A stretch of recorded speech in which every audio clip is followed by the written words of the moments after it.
श्री राम कहते हैं, अकेले रहना तुम्हें यह भी सिखाता है कि वास्तव में तुम्हारे पास स्वयं के अलावा और कुछ भी नहीं है। जब परिवार के सदस्य अप्रिय लगने लगे और पराये अपने लगने लगे तो समझ लीजिए विनाश का समय आरंभ हो गया है। क्रोध आने पर चिल्लाने के लिए ताकत नहीं चाहिए, मगर क्रोध आने पर चुप रहने के लिए खूब ताकत चाहिए होती है। जो आपका है वह आपको मिलकर ही रहेगा, फिर चाहे उसे छीनने के लिए पूरी कायनात एक हो जाए। दो प्रकार के व्यक्ति इस संसार में स्वर्ग से भी ऊपर स्थित होते हैं। एक वह जो शक्तिशाली होकर भी क्षमा कर देते हैं और दूसरे वह जो दरिद्र होकर भी कुछ दान करते हैं। प्रेम शरीर या सुंदरता को देखकर नहीं होता है, प्रेम हृदय से होता है। जहां दो हृदय मिल जाए वही प्रेम जन्म लेता है। किसी भी व्यक्ति को अच्छे से जाने बिना दूसरों की बातें सुनकर उसके प्रति कोई धारणा बना लेना मूर्खता है। अगर साफ नीयत से मांगा जाए तो ईश्वर नसीब से बढ़कर देता है। जब भी विनाश होने का प्रारंभ होता है, शुरुआत वाणी के संयम खोने से होती है। जीवन में सब कुछ खत्म होने जैसा कुछ भी नहीं होता। हमेशा एक नई शुरुआत हमारा इंतजार कर रही होती है। जीवन में यदि खुश रहना है तो अधिक ध्यान उस चीज पर दें जो आपके पास है, उस पर नहीं जो दूसरों के पास है। उस दिन हमारी सारी परेशानियां खत्म हो जाएगी। जिस दिन हमें यकीन हो जाएगा कि हमारा सारा काम ईश्वर की मर्जी से होता है। विपत्ति में धैर्य, वैभव में दया और संकट में सहनशीलता ही सर्वश्रेष्ठ व्यक्तियों के लक्षण हैं। जो व्यक्ति स्पष्ट और सीधी बात करता है उसकी वाणी कठोर जरूर होती है, लेकिन वह कभी किसी के साथ छल नहीं करता। जो अच्छा लगे उसे ग्रहण करो और जो बुरा लगे उसका त्याग। फिर चाहे वह विचार हो या कर्म हो या मनुष्य, बुराई बड़ी हो या छोटी, हमेशा विनाश का कारण बनती है, क्योंकि नाव में छेद छोटा हो या बड़ा, नाव को डुबा ही देता है। परिवार और समाज दोनों ही बर्बाद होने लगते हैं। जब समझदार मौन और नासमझ बोलने लगते हैं, आप वापस नहीं जा सकते हैं और शुरुआत को नहीं बदल सकते, लेकिन आप जहां है वहीं से शुरू कर सकते हैं और अंत को अवश्य बदल सकते हैं। जब उम्मीदें टूटने लगे, कोई रास्ता दिखाई न दे तो एक बार भगवत गीता की शरण में जरूर आ जाना। श्री राम कहते हैं कि जब हमारा दिमाग यानी कि मन कमजोर होता है तो परिस्थितियां समस्या बन जाती है, और जब मन स्थिर होता है तब परिस्थितियां चुनौती बन जाती है। जब हमारा मन मजबूत होता है तो परिस्थितियां अवसर बन जाती है। मनुष्य की मानवता उसी वक्त नष्ट हो जाती है जब उसे दूसरों के दुख पर हंसी आने लगती है। श्री राम कहते हैं, शरीर में रहने वाले का वध कभी भी नहीं किया जा सकता। अतः तुम्हें किसी भी जीव के लिए शोक करने की आवश्यकता नहीं है। समय यही सिखाता है कि जिंदगी किसी का इंतजार नहीं करती, न ही किसी के लिए रुक सकती है।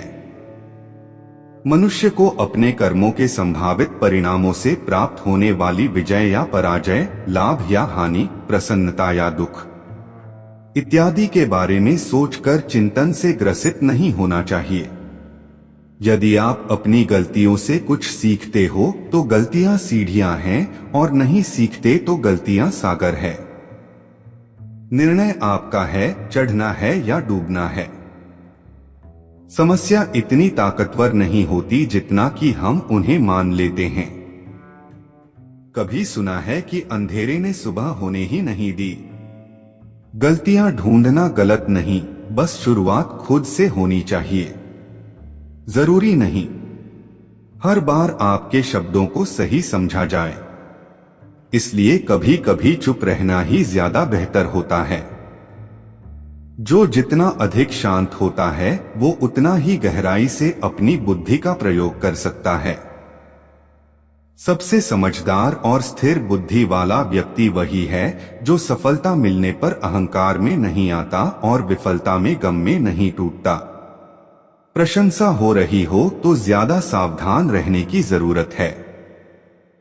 जिसने मन को जीत लिया है उसके लिए मन सर्वश्रेष्ठ मित्र है, किंतु जो ऐसा नहीं कर पाया उसके लिए उसका मन सबसे बड़ा शत्रु बना रहेगा।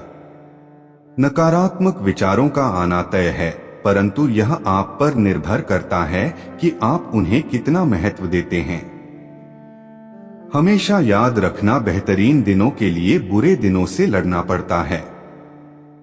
जीवन में कुछ भी स्थायी नहीं है, इसलिए स्वयं को अधिक तनावग्रस्त न करें, क्योंकि परिस्थितियां चाहे कितनी भी खराब हो बदलेगी जरूर। संसार में परेशानी देने वाले की हस्ती कितनी भी बड़ी क्यों न हो, पर भगवान की कृपा दृष्टि से बड़ी कभी नहीं हो सकती। प्रेरणा का सबसे बड़ा स्रोत आपके अपने विचार हैं, इसलिए बड़ा सोचें और खुद को जीतने के लिए हमेशा प्रेरित करें। जिसने मन को जीत लिया है उसने पहले ही परमात्मा को प्राप्त कर लिया है, क्योंकि उसने शांति प्राप्त कर ली है। ऐसे मनुष्य के लिए सुख दुख, सर्दी गर्मी और मान अपमान एक जैसे होते हैं। मुश्किलें केवल बेहतरीन लोगों के हिस्से में आती है, क्योंकि वही लोग उसे बेहतरीन तरीके से अंजाम देने की ताकत रखते हैं।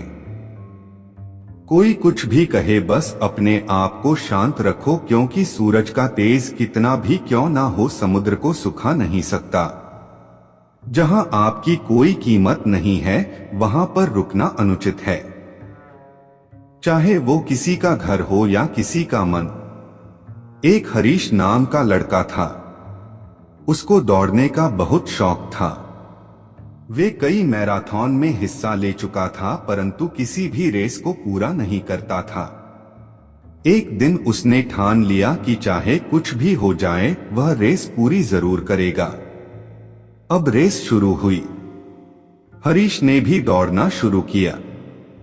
धीरे धीरे सारे धावक आगे निकलते रहे, मगर अब हरीश थक गया था। वह रुक गया। फिर उसने खुद से बोला, अगर मैं दौड़ नहीं सकता तो कम से कम चल सकता हूं। उसने ऐसा ही किया, वह धीरे धीरे चलने लगा, मगर वह आगे जरूर बढ़ता रहा। अब वह बहुत ज्यादा थक गया था और नीचे गिर पड़ा। उसने खुद को बोला कि कैसे भी करके आज दौड़ को पूरी जरूर करेगा। वह जिद करके वापस उठा, लड़खड़ाते हुए आगे बढ़ने लगा और अंततः वह रेस पूरी कर गया। माना कि वह रेस हार चुका था, लेकिन आज उसका विश्वास चरम पर था, क्योंकि आज से पहले रेस को कभी पूरा ही नहीं कर पाया था। पैर जमीन पर पड़ा हुआ था, क्योंकि उसके पैरों की मांसपेशियों में बहुत खिंचाव हो चुका था। लेकिन आज वह बहुत खुश था, क्योंकि आज वह हारकर भी जीता था। दोस्तों, हम भी तो इसी तरह की गलतियां करते हैं। हमारी लाइफ में कभी भी अगर कोई परेशानी होती है तो उस काम को नहीं करते और छोड़ देते हैं। अगर आप एक स्टूडेंट हो और रोज 10 घंटे पढ़ते हो और किसी दिन कोई परेशानी की वजह से आप पढ़ाई नहीं करते, मगर आपको भले ही 5 घंटे मिले, पढ़ना जरूर चाहिए। हरीश की कहानी से हमें यह सीख मिलती है कि अगर हम लगातार आगे बढ़ते रहे और एक दिन हम हार कर भी जीत जाएंगे। छोटे छोटे कदम बढ़ाते जाओ और आगे बढ़ते जाओ, यही सफलता का नियम है। तो दोस्तों, इस वीडियो में बस इतना है। आशा करता हूं कि आप लोगों ने इस वीडियो के माध्यम से बहुत कुछ सीखा होगा।